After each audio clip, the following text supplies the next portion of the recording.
हमारे भारत में हर महीने कोई ना कोई त्यौहार होते हैं, सबके अपने अपने मायने होते हैं। लेकिन बिहार, झारखंड और यूपी की सबसे प्रसिद्ध पूजा छठ पूजा, जो कि कार्तिक के छठे दिन होती है इसलिए छठ पूजा भी कहते हैं, उसे मनाया जाता है। बड़े धूमधाम से मनाया जाता है। ऐसा भी कहा जाता है कि 4 दिन का पूजा और 1 साल का इंतजार होता है। और आज हम छठ के गीत को डिकोड करने वाले हैं। डिकोड ही क्या, भले हम उसे बस आपके सामने बयां करने की कोशिश करेंगे, क्योंकि कुछ चीजें सिर्फ महसूस की जा सकती है, उसे बयां नहीं किया जा सकता।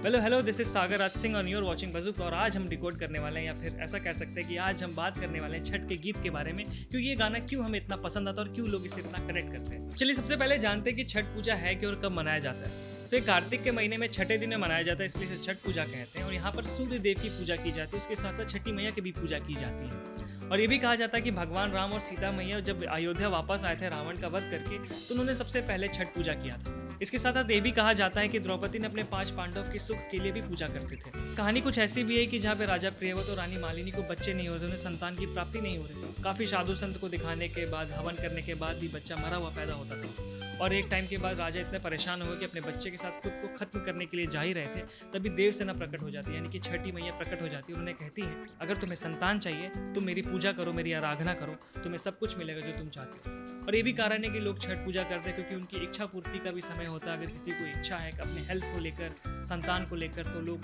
छठ पूजा करते हैं, काफी डेडिकेशन से करते हैं। चलिए चलते अपने बैक टू आवर टॉपिक, जो कि है उगा है सूरज देव।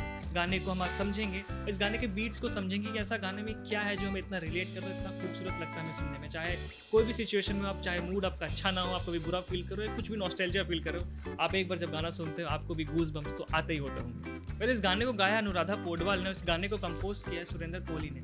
और सिर्फ यही गाना नहीं, इन्होंने काफ़ी सारे गाने गाए हैं और काफ़ी सारे छठ पूजा के गीत साथ में लोगों ने कोलैब करके गाए। और आज हम बात करने वाले हैं उगा है सूरज देव के बारे में।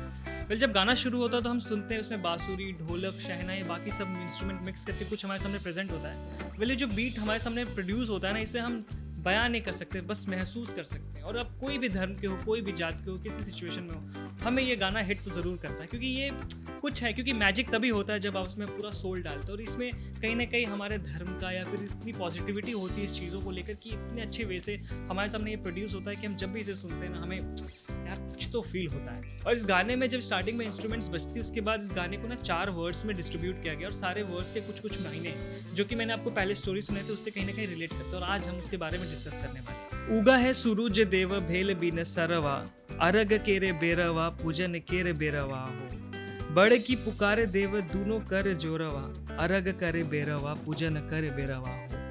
वेल देखा जाए तो सिचुएशन कुछ ऐसा है कि ऐसा दिखाया जा रहा है कि एक घाट है जहाँ पर सारे लोग पानी के अंदर हैं और सूर्य उदय का वेट कर रहे हैं, सब हाथ जोड़कर वेट कर रहे हैं। और यहाँ पर सिचुएशन कुछ ऐसा है जहाँ पर सारे कैरेक्टर्स उस घाट में है, पानी में, और वो चाह रहे हैं कि सूर्य देव उगे और हम आपको अर्घ चढ़ाना चाहते हैं। उस पर पूरी कहानी, उसी के पे गाने पूरा बनाया गया, जहाँ पर पहले ये कहा जा रहा है हमारे घर के जो बड़े हैं वो घाट पर हैं, बहुत ठंड में कुठुर रहे हैं, और वो चाहते हैं कि जल्दी से सूर्य देव आ जाए, उनको हम अर्घ चढ़ा दें। उसको ये कहते हैं कि हे सूरज देव, अब प्लीज़ जल्दी हमारे सामने आ जाए ताकि हम आपको अर्घ दे सके, आपको पूजा कर सके। और जहाँ पे हम दूसरे वर्ड्स में ये सुनते हैं कि बाजिन पुकारे देव दूनों करे जोरवा, अरग करे बेरवा, पूजन करे बेरवा हो। अनहरा पुकारे देव दूनों करे जोरवा, अरग करे बेरवा, पूजन करे बेरवा हो। यहाँ पर बांझन का मतलब ये हुआ कि जिन्हें संतान नहीं है, जिन्हें बच्चा चाहिए, वो भी कहीं ना कहीं खड़ी है घाट पर और वो वेट करे कि भगवान सूर्य देव आप प्लीज़ आए, हम आपको पूजा करना चाहते हैं ताकि आप मेरी इच्छा पूरी करें। वहाँ पर कहीं ना कहीं ये भी कहा जा रहा है कि अनहरा पुकारे, यानी एक अंधा है, वो भी उसे दिख नहीं रहा है, बट फिर भी वो सूर्य देव का इंतजार कर रहा है कि शायद सूर्य देव आएंगे तो मैं उनकी पूजा कर सकूँ, मुझे ब्लेसिंग्स मिले। देखिए वो अंधा है, फिर भी वो ब्लेसिंग्स लेना चाहता है सूर्य देव की। ये खूबसूरती है इस पूजा के, इस हमारे कल्चर के इतने खूबसूरत वे में, इतने खूबसूरत वे में हमारे सामने इंट्रोड्यूस किया जाता है कि एक अंधा, एक बांझ, वो चाहते हैं कि हमारी इच्छा पूर्ति हो जाए और आकर खड़े हैं घाट पर ताकि सन्स की ब्लेसिंग मिल सके और हम अच्छा कर सके लाइफ। जहाँ पर तीसरा वर्स ये कहता है कि निर्धन पुकारे देव दूनों करे जोरवा, अरग करे बेरवा, पूजन करे बेरवा हो। कोढ़िया पुकारे देव दूनों करे जोरवा, अरग करे बेरवा, पूजन करे बेरवा हो। यहाँ पर निर्धन का मतलब हुआ कि जो गरीब है, जिनके पास पैसे नहीं, वो भी आ रहे हैं और भगवान से पूजा कर रहे हैं कि शायद हमारी जो भी इच्छा है, जो भी हमारी कमी है, उसको पूरा करें। और दूसरे वर्ष में भी कहा जाता है कि कोढ़िया भी वहाँ पर है। कोढ़िया मतलब जो कि इंसान, लेजी इंसान होते हैं, वो भी आए हैं सूर्य देव की पूजा करने के लिए। इतना कठिन पर्व में जहाँ पर 36 घंटे लोगों को बिना अनाज, बिना पानी के खड़े रहना पड़ता है सूर्य देव की पूजा करने के लिए, वो सब वेट कर रहे हैं कि भगवान सूर्य देव हमें ब्लेसिंग्स दे, हमारे ऊपर किरण बरसा और हम आपको अर्घ दे सकें। और यहाँ का आखिरी वर्ष ये कहता है कि लंगड़ा पुकारे देव दूनों करे जोरवा, अरग करे बेरवा पूजन करे बेरवा हो।